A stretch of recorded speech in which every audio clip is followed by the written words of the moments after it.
উমামা রাদিয়াল্লাহু তাআলা আনহু قال قال رسول الله صلى الله عليه وسلم ইন আউওয়ালান নাস বিল্লাহ, অর্থাৎ ইন আউওয়ালান নাস বিল্লাহ, মানুষের মধ্যে আল্লাহ তাআলার কাছে অগ্রগণ্য, অর্থাৎ আল্লাহর কাছে সবচেয়ে অগ্রাধিকার ওই ব্যক্তির কার মান বাদা বিস সালাম, যে আগে কি করে সালাম প্রদান করে।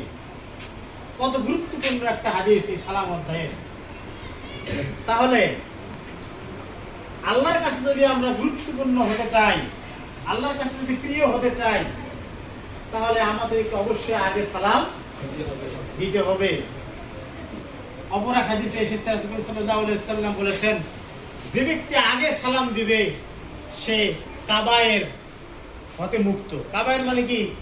অহংকার হতে মুক্ত।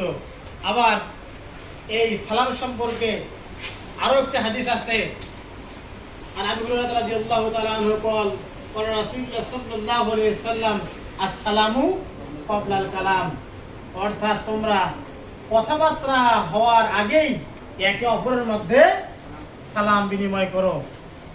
আফসুস সালাম বাইনিকুম,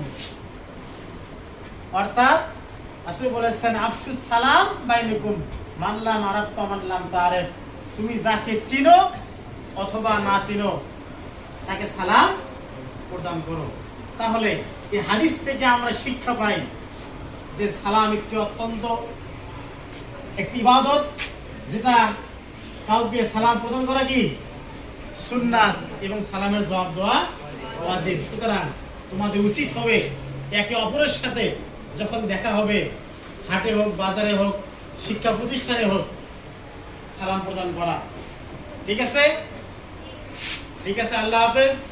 আজকের মতো এখানেই ক্লাস সমাপ্তি ঘোষণা করছি। ওমা তাওফিকি ইল্লা বিল্লাহ। আসসালামু আলাইকুম ওয়া রাহমাতুল্লাহি ওয়া বারাকাতুহু।